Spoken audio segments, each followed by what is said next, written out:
الاب اللي غيقتل الابن ديالو بسبب خروف عيد الاضحى. من بعد هذا الفيديو هذا غتولي تفكر 1000 مره قبل ما تاخذ اي قرار. بلا ما نزيد نطول عليكم اكثر، ما تنساوش لايك وسبسكرايب الى عجبك الفيديو. خلينا نبداو. اب اللي في العمر ديالو 40 سنه نسادو كبر بمدينة الدار البيضاء، عنده واحد صناك المهم مسك عليه الله كيدخل منه فلوس مزيانه، فقرر بانه غيتزوج. صافي مشى شاف واحد السيده من العائله ديالو، تزوج بها، عايشين بخير، حياة زوجيه سعيده، تزاد عندهم وليات فرحوا به، عايشين كلشي مزيان حتى العام 2008 وبالضبط في العيد الكبير. هذا العام هذا قرر الاب بانه غيمشي يشري الحولي بكري شويه، ما يبقاش معطل بحال كل عام كيبقى حتى التالي، كيبقى مرون، وراكم عارفين الزحام اللي كيوقع في التالي العيد وكذا. فقرر بانه غيمشي يشري الحولي ديالو بكري. صافي شاف واحد السوق اللي قرب لهم تمايا عاد الحل، كان غنمشي نشوف الا لقيت شي حاجه غنشري. صافي مشى لتمايا شرا حولي، هزو في التريبورتور جابو للدار. بما انهم ساكنين في الطابق السفلي فجاتو ساهله القضيه، دخل الحولي. منين دخل الحولي شافتو المراه ديالو ما عجباش الحال، قالت له جايب لي حولي صغيور، شوف جيران عندهم حولي كبير، خوتي شراو حولي كبير وانت جايب لي هاد الجرو هذا. المهم ما عجباش الحولي وبقات كتغاوت هي وياه كيتغنوا. قلنا بلي راني مزير شويه هاد العام هذا، وراكي عارفه تبني الكرا وتبني الكرا ديال الصناك، غنقضيو بهذا هاد العام وحتى العام اللي موراه وناخدو شي واحد ما كبر ونعوضك. مشي قالت له لا، واش باغي تضحك فيا الناس؟ المهم ما بغاتش، بقاو كيتغنوا هو وياها، تزايدوا في الهضره، انفعل عليها وهو يضربها. صافي ضربها، هي غضبات مات حوايجها ومشات لدار باها. مشى موراها كيحاول يتصالح معاها، المهم بقاو كيرغبوا، ووالديها كيهضروا معاها وقالوا لها بلي صبري معاه، هذاك راه راجلك وهادشي دابا يفوت، والعام الجاي ياخذ لك ما كبار وماشي مشكل، هو راه مزير دابا. المهم بقاو كيهضروا معاها قنعوها، حتى رجعت للدار. فاش رجعت الاب قرر بانه ما يخليش مرته في حال هكاك وبغى يتصالح معاها. شو قال لها راني غدا غنمشي نبيع هذاك الحولي ونزيد عليه ونجيب لك واحد ما كبر، ما تبقيها على خاطرك. قالت له صافي مشى عند الابن ديالو، قال له غدا الصباح راك غتمشي معايا. في مشاو نعسو ديك الليله عادي، لا غدا عليه الصباح ناضو هو والابن ديالو مشاو للسوق، باعوا داك الحولي، شراو واحد المكبر.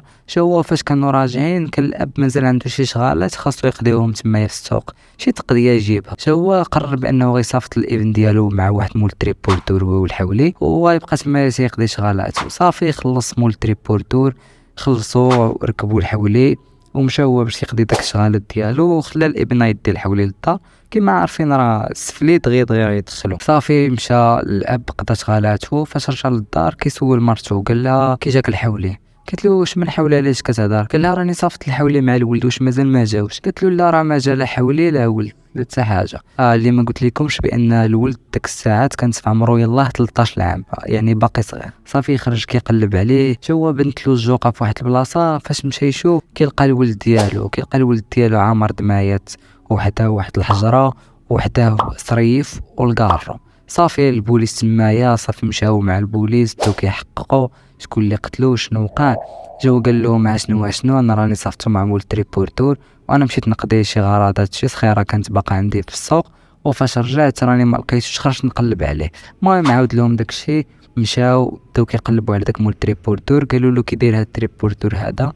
قال لهم راه واحد تريبورتور زرق والباص ديالو خضر، وصف لهم مول تريبورتور. صافي مشاو بداو كيسولوا عليه ودغيا عرفوه، وصلوا له هو كان ساكن في ليساسفا. صافي مشاو عنده للدار، كيلقاو عنده الحولي تمايا. قال لهم ها راه بصح انا اللي سرقت الحولي، راه ما عندي باش نعيط وراني سرقته، ودابا اللي بغيتو ديروه. هو الاب قال له انا راه ما فيش الحولي، انا في ولدي اللي ضيعتيني فيه. قال له انا ما قتلت حتى واحد، انا ما قصت حتى واحد، انا ولدك عطيته 20 درهم وقلت له سير جيب لي الكارو. فاش مشى هو يجيب لي الكارو انا هربت بالحولي. صافي فاش فكروا البوليس في الهضره ديالو، وبالفعل محيتهم فاش لقاو الدراري لقاو حتى الكارو شي صريف، قالوا علاش هو يسخر ويجيب له الكارو ويبقى يتسنى حتى يجي ويقتلو وعاد يولي يهرب. صافي بقات القضيه بحال هكاك وبالضبط حتى دازت 15 يوم مور العيد. حتى الروح عزيزه عند الله، الاب غادي يسكر وغيفوت في الشراب وغيمشي للكوميساريه وغيقول لهم كلموا لي الضابط الفلاني. منين جا عنده الضابط قال له مالك؟ قال له راني اللي قتلت ولدي. قال له كيفاش شنو كتقول؟ قال له راني انا اللي قتلته. قال له داك النهار فاش مشيت لقيت ولدي جالس حتى واحد الحجره وحداه الكارو وشي صريف، فين قلت له فين هو الحولي، قال لي راه مول تريبورتور، عطاني 20 درهم وسخرني بانني نجيب له الكارو. فاش جيت راه ما لقيتوش، ودابا راني جالس كنتسناه. حيت انا تعصبت وضربته بسقله، فاش ضربته بسقله طاح راسو وجا على داك الحجره. شت انا الدم خارج بزاف، هبطت حاولت نفيقو، ملي ما بغاش يفيق خليته ومشيت. خاف وهرب، مشى.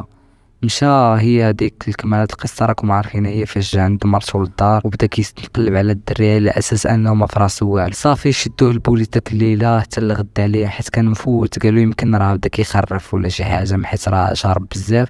شدوه داك الليله حتى الصباح يعاودوا يحقوا معاه. صافي في الصباح في الصحة عاودوا حقوا معاه، عاود اعترف ليهم باللي راه هو اللي قتل ولدو وراه هو مول الفعله. الاب تحكم ب15 عام والدري مات، والشمل ديال العائله تشتت، وداك مول تريبورتور كان غيمشي للحبس بتهمه القتل غير هكاك، هو ما داير حتى حاجه. والدروينه كامله واقعه بسبب ايش؟ بسبب حولي. ونساو الهدف الاسمى ديال عيد الاضحى هو باش اننا نتقربوا من الله واننا نصدقوا من داك الحولي. وهذه سنه ولات قضيه تفاخر، وما عرفتش كيفاش ولا الناس كيشوفوها. وللاسف هادشي هذا كنشوفوه غير ما بين الطبقه الفقيره بالضبط، هما اللي فيهم هادشي هذا، وفي الاحياء الشعبيه بزاف. ودابا راه حنا في 2023 ومازالين كنشوفوا هادشي هذا ديال حولينا كبر بحوليكم وداك التفاخر الخاوي. ونساو اللي الهدف من عيد الاضحى راه هو التقرب من الله سبحانه وتعالى. وراه كيقول لك لا يكلف الله نفسا الا وسعها. راه هادشي هذا اللي كيوقع صراحه الله راه نقدروا نقولوا منكر، راه حشومه. هادشي هذا كيطيحوا بزاف ديال الارواح، وكنشوفوا السرقه، كنشوفوا النهب، كنشوفوا بنادم كيمشي يشفر وما عرفت شنو كيدير باش انه يشري داك الحولي. وكل عام كتوقع الروينه في شكل بسبب عيد الاضحى. وكما كنقولوا نساو الهدف الاسمى ديالو اللي هو التقرب من الله سبحانه وتعالى. كنتمنى هادشي هذا ما يبقاش، وكنتمنى تاخذوا العبره من هاد القصه هذه، وكلها يقنع باش نقسم لله. وكان عندك حولي كبير ولا صغير ولا شريتي ولا ما شريتيش، راه ما كيهمش، راه في الاخير هذه كتبقى سنه ودارت باش نتقربوا لله سبحانه وتعالى. وكيقول لك لا يكلف الله نفسا الا وسعها. فما تمشيش تسلف وتكلف باش انك تشري حولي ولا انك تشري واحد كبير ولا. المهم شاركوا معنا الاراء ديالكم لتحت في الكومونتير، وقولوا لي اش بان لكم نتوما في هادشي هذا.